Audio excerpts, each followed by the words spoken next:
What's up, guys? This is Ryan Johnson with moneybass.com.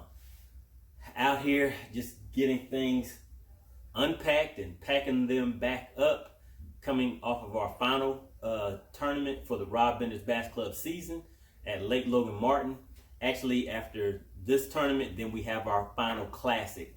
But yeah, guys, it's been a really good year, and I really appreciate everyone that has been supporting the channel, supporting my journey throughout the season. You've seen the ups and the downs, but I'd say pretty much we've had a lot of ups this year, guys. But today what I wanted to go ahead and talk to you guys about was a killer bait that is very good for fall right now, fall transition. Every year, a staple out here on pretty much any lake, but mainly for me, I like throwing it on lakes that have a lot of spotted bass when you want to get that big bite or just fill your limit. One thing I reach for is, there you go, that fish head spin, basically your underspin bait. For me, I like sticking to the fish head spin, just the original bait out there, tried and true. The other thing that I like to pair that up with, depending on the condition, is the Spybait. So the Spybait, if you guys have been keeping up with me, which a lot of you guys have, because I've seen the viewership has been increasing, subscribers have been steadily increasing, but the Spybait video that I put out on Lake Lanier, now that tournament ended up being a really good one for me, and that Spybait is what saved the day. I will put the link in the description for that video so you guys can go back and rewatch it, or if you haven't seen it yet, it'll be a good one to take a look at. But let's go ahead and talk about first the underspin, the fish head spin. This bait, I pretty much like throwing this. I do a lot of offshore fishing, so I will primarily throw this offshore, but I also throw this on shallow water. I've thrown this in water as shallow as, I would say, 1 foot, and just start pulling that out, and those fish that are in shallow water would definitely hit this. I've caught some nice fish that way also. The size that I like to stick with is going to be the 1/2 ounce.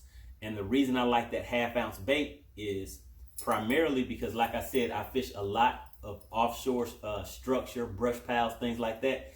And whenever I count this bait down, I can get it down to the depth that I need it to go, wherever I have located those fish using my depth finders. So that is another key factor that I would say also, guys, is whenever you're using this type of bait, for me, I like to scan over a few areas, and once you start noticing that fish are in a certain water depth, for me, I pretty much have found out that you can duplicate that that pattern in different areas of the lake. So let's say if you find the fish are suspended in about 15 feet, but they could be sitting in 30 feet or 20 feet or something like that, you pretty much just count this down. And I like counting it down. Say if they're suspended 15 feet deep, I will count this bait down maybe 10 feet, maybe 15 feet. You just gotta make a few casts out there to see what range will get the attention of those fish. And one thing that I can say now with the technology is, if any of you guys have live imaging, live scope, active target, or mega live, it will definitely help in that retrieval process, because you will be able to see your bait and where it is coming through in the water column and how those fish are reacting to it. But the fish head spin, guys, it is a real good bait in the fall time. Right now, I would definitely have one of these tied on. But I also, in the summertime, they work pretty good. One of the things that I like using it for also is a lot of whenever I'm fishing brush piles.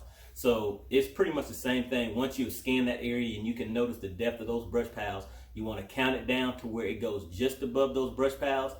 And those fish sometimes will come out of the brush piles and hit it. Or if they're suspended above the brush pile, then hey, that's money right there. Can't really beat that. But the other thing about that is a lot of guys get worried about them getting snagged in brush piles and things like that whenever you're fishing these. So one of the things that I have found is that whenever I am reeling that, if I do happen to get it hung up in the brush pile, you don't want to apply any pressure or anything to it. Just pretty much just take your trolling motor, go to the other side of the brush pile, or even sometimes when you get directly over it, just wiggle it, because the weight of that, the underspin can kind of wiggle that hook loose, and then you'll be able to get your bait back. But that is one thing that I know a lot of guys are worried about. They're worried about losing those underspins whenever they're trying to fish brush piles with them. But that is my remedy for that. So the other thing about it is you can catch numbers with this, and you can also catch some really nice fish with the underspin.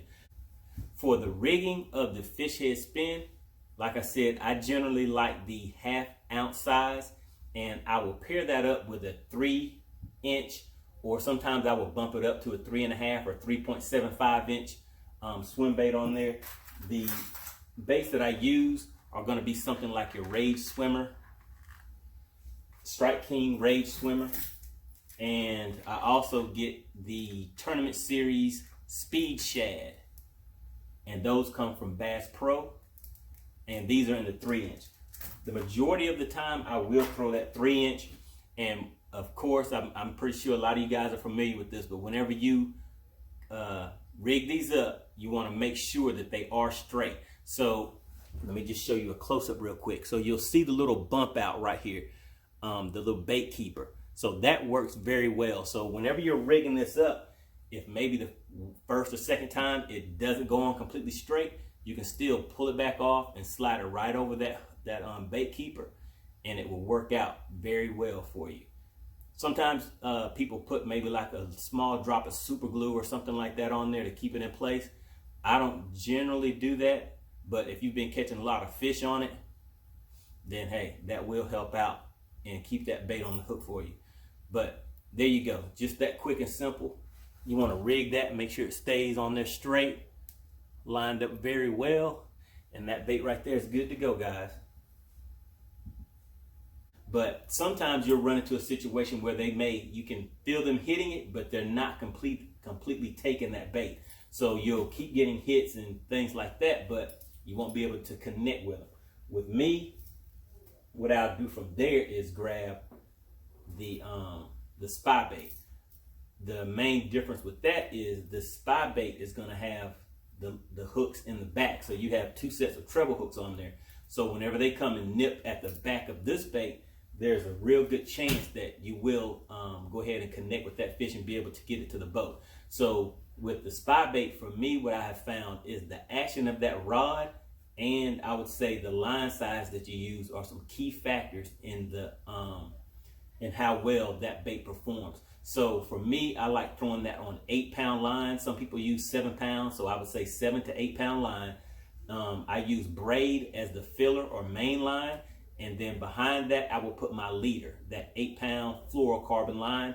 And with that, I would say I keep my leader maybe about 15 to 20 feet, because I don't want the fish to actually see that braid once it comes through. I want it to, be separated from that bait. The other thing is the action of the rod. So I like something that I would say between 7 foot to 7.3 with a nice tip on it. So something like a medium action rod. This one right here is a 7.1 medium fast, but this is a faked black 13 fishing rod. I got this rod from a friend of mine, so it just happened to work out for me once I started using it. So I pretty much went ahead and stuck with that. But if you're someone that's more into the ducket rods and things like that, I would say check out the Jacob Wheeler series. They have a nice medium rod in that on their spinner rods, so that may be something that'll work out for you. But that would be my main suggestion between these 2 baits. So with the fish head spin, if you can get them to hit that, generally for me, I get bigger bites with that. But like I said, you can catch numbers with it. But if you're running into that issue where they're tapping it and you can't quite get them to take it, that the Spybait will come in real handy and can get those fish to the boat whenever that underspin doesn't. But one of the other things I wanted to show you, so the size on the Duo Realis Spybait is actually a Realis Spin Bait 80. So that is generally the size that I use. This is one that I picked up a few days ago, and I really like the shimmer and the look of that one. I will put a link to the video for, like I said, the Spybait action, and also a link to the setup that I currently use for my Spybaits. But that's pretty much it, guys. Just wanted to drop that video for you real quick, because now is the time to get out there and throw those 2 baits, get some nice fish to the boat. Leave in the comments, let me know, are these baits that you guys use? What is your current setup? And what kind of results are you getting from those baits? All right, guys, I really appreciate you continuing to support the channel. Make sure you do hit the like button. I've been meeting a lot of guys lately that say you do watch my videos, subscribe to the channel, and you've been hitting that like button. All right, guys, really appreciate it. See you on the next one.